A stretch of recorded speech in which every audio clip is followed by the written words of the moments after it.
प्रकल्प आणि त्याचबरोबर पवनचक्की प्रकल्प याच्या माध्यमातून जी लाईन ओढली जात होती त्या ठिकाणी शेतकऱ्यांनी विरोध केला का त्यांना मावेदा मिळाला नाही। त्यानंतर या ज्या कंपन्या आहेत त्या कंपन्यांनी पोलिसांना हाताशी धरून शेतकऱ्यांना धमक्या देण्याचं काम देखील सुरू केलं। असाच एक व्हिडिओ समोर आला होता।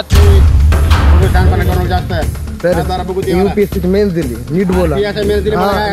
यूपीएससी दिली, नीट बोला। कॅरेक्टर खराब करून दाखव बेटे, कॅरेक्टर खराब करून दाखव बेटे। तुला काय म्हणतो 7 बार दाखव। मी तुम्हाला काय बोललोय? हो माझं आम्ही काम करलो, पुढे करलो, घे टावर पैसे काम कर। तार ओढल्यावर पुन्हा मी तिथं काल असल्यामुळे घटनास्थळी तिथं काहीतरी काम करत होतं ते लोक, तर मी तिथं गेलो की म्हणलं काम बंद करा की आमचं पेमेंट नाही झालेलं, पेमेंट कंप्लीट करा पण पुन्हा नंतर काम सुरू करा।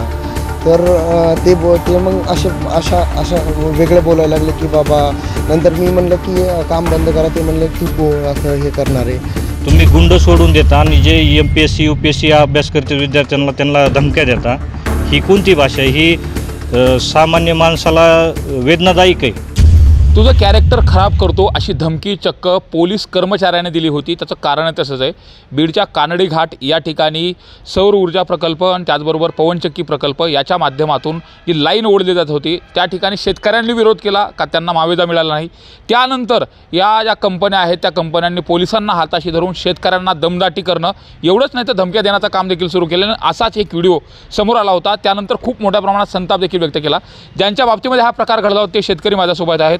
ज्या मुलाला धमकी देत होते की कॅरेक्टर तुझं खराब करू, तो मुलगा देखील माझ्यासोबत आहे। नेमकं काय घडलं होतं त्या दिवशी आणि तुम्ही कशासाठी त्या ठिकाणी गेला? मी अभ्यास करत असताना की नुकताच गावाकडे आलो, 2 दिवसापूर्वी नुकताच गावाकडे आलो, तर मला कळालं की असं की लाईन ओढली, आमच्या शेतातून लाईन गेलेली आहे पण त्याचा मोबदला भेटलेला नव्हता। आम्ही भावंडे इथं असतो, वडील नसतात, वडील नाहीत म्हणजे, तर आम्ही भावंडे तिघे पण भावंडे इथं नसतो। तर परवानगी न घेता त्यांनी डायरेक्ट तार ओढली आणि तार ओढल्यावर पुन्हा मी तिथं काल असल्यामुळे घटनास्थळी तिथं काहीतरी काम करत होतं ते लोक, तर मी तिथं गेलो की म्हणलं काम बंद करा की आमचे पेमेंट नाही झालेलं, पेमेंट कंप्लीट करा आणि पुन्हा नंतर काम सुरू करा।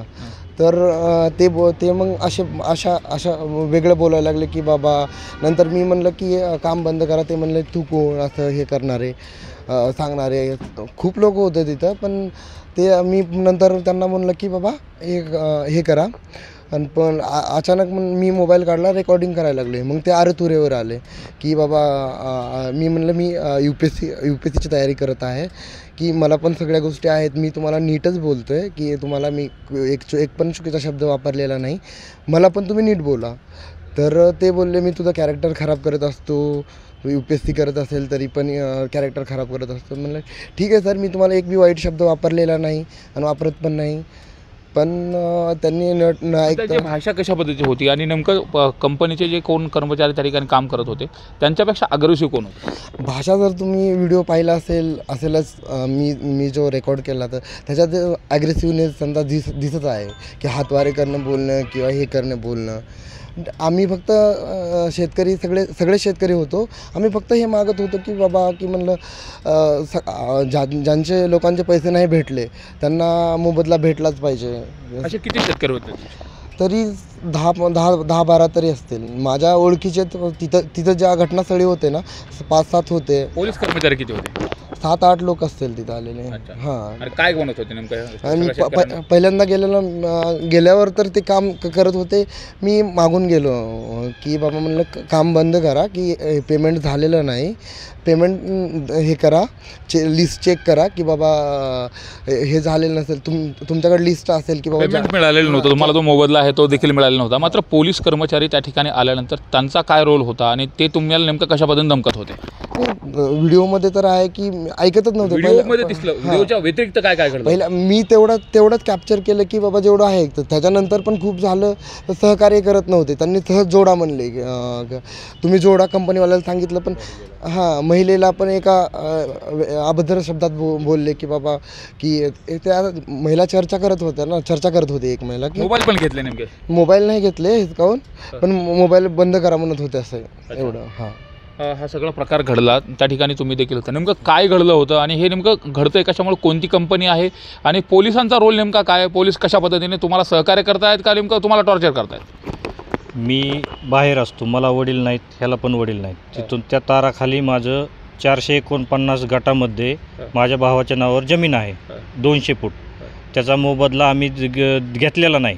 ते आम्हाला 400 रुपये फुटाने देत होते, पण आम्ही 2000 फुटांनी आमची मागणी आहे. मग काल तो प्रकार, मी धाराशिवला ड्युटीला असतो, त्यांना माहीत झालं की मी धाराशिवला आहे. मग त्यांनी काल लगेच यंत्रणा बोलवली, पोलीस फोर्स बोलवला, काम करायचं म्हणले. ते काम 4 महिन्यापासून आम्ही बंद केलेलं होतं.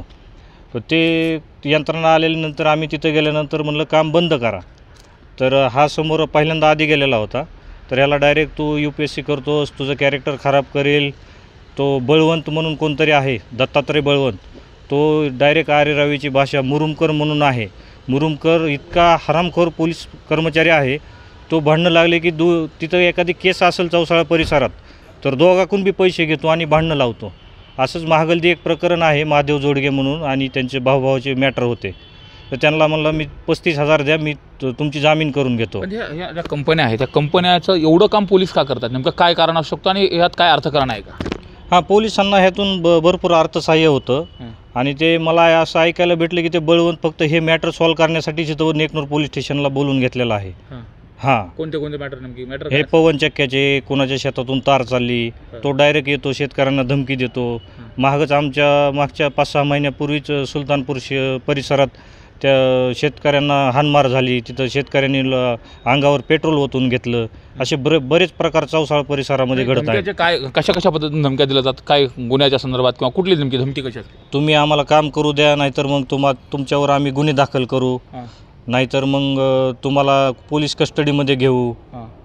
असे बरेच प्रकार पोलीस यंत्रणा आणून ते दबावाखाली शेतकऱ्यांना दाबलं जातं आहे आणि काम करून घेतलं जातं आहे. कंपनीचं काम आता पूर्ण झालं आहे का तिथं, आणि ज्या पद्धतीने हे सगळं तुम्हाला मोबदला दिला नाही, असे शेतकरी किती आहेत की ज्यांना तुमच्यासारख्या शेतकऱ्यांना मोबदला मिळालेला नाही? असे 10 ते 15 शेतकरी आम्ही आज कलेक्टर ऑफिसला अर्ज केलेला आहे. त्याच्यात ते प्रत्येक शेतकऱ्याचं नाव मेन्शन केलं आहे. प्रत्येक शेतकऱ्याच्या नावावर जी जमीन आहे गट नंबर त्यात मेन्शन केला आहे.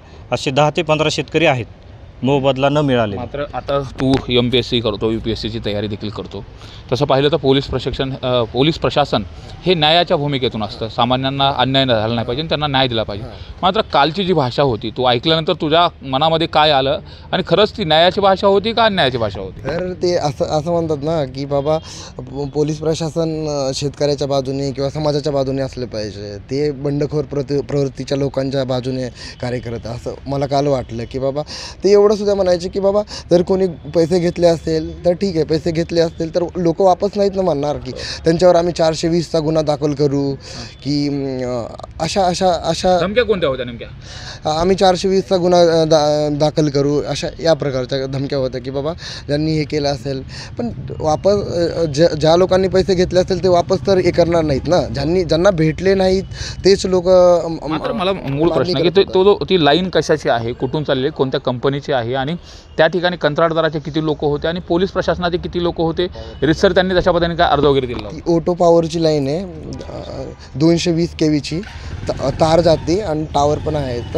तर टावरचा मेंटेनन्स करण्यासाठी ते आलेले होते.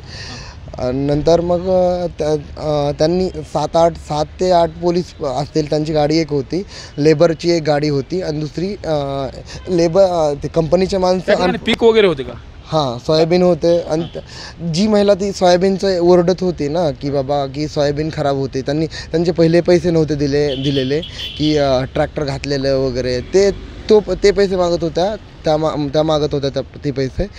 तर ते बोलले तुमचं काय पडलं इथं, की अशा प्रकारे की रावीची भाषा होती.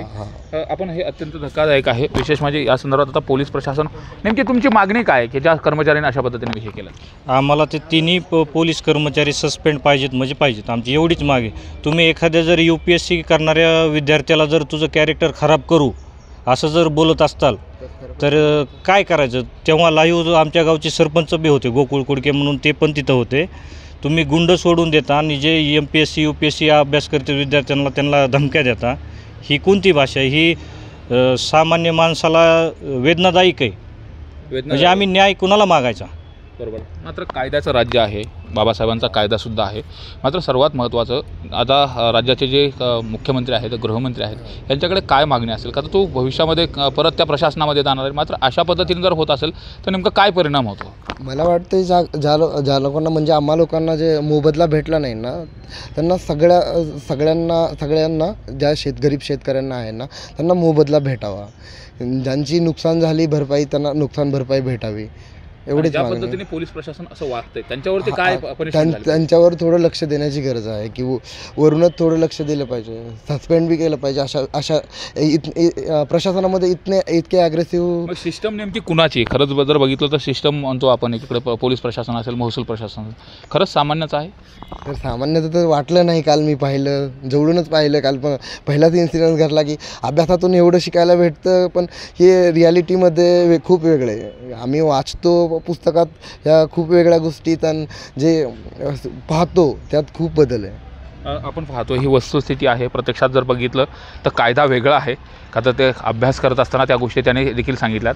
आणि बीड जिल्ह्यामध्ये जर बघितलं तर एक पवनचक्क्याचं अर्थकारण, त्याचबरोबर ज्या सौर ऊर्जा प्रकल्प आहेत हे देखील बीड जिल्ह्यामध्ये मोठ्या प्रमाणात येत आहेत. साहजिकही यातून विकासाचे नवी स्वप्न देखील उघडले जाऊ शकतात. व्यवसाय उद्योगधंद्याच्या दृष्टिकोनातून ते महत्त्वाचं आहे. मात्र दुसरीकडे ही एक बाजू असताना शेतकऱ्यावरती अन्याय करणं, शेतकऱ्याला दमदाटी करणं, त्यांची जमीन बळजबरीनं घेणं, असे देखील काही प्रकार घडले. आणि त्याला जर कोणाचं पाठबळ असेल तर पोलीस प्रशासनाचं पाठबळ आहे का, असा देखील सवाल उपस्थित होतो. आणि विशेषतः जे कोणी पोलीस अधिकारी चिरीमिरी घेऊन अशा पद्धतीने शेतकऱ्यावरती अन्याय करत असतील तर त्यांच्यावरती शासन केलं जाणार का? बीडचे पोलीस अधीक्षक नवनीत कावत सर जर हा व्हिडिओ पाहत असतील तर त्यांना देखील विनंती आहे की अशा पद्धतीने जर आपले पोलीस कर्मचारी जर एखाद्या गोरगरीब वरती अन्याय करत असतील आणि अन्याय करत असताना थेट धमकी देत असतील, तुझं कॅरेक्टर खराब करू म्हणजे आयुष्यातून उठवण्याच्या अनुषंगाने जर अशा पद्धतीने धमकी देत असतील तर हे अत्यंत धक्कादायक आहे.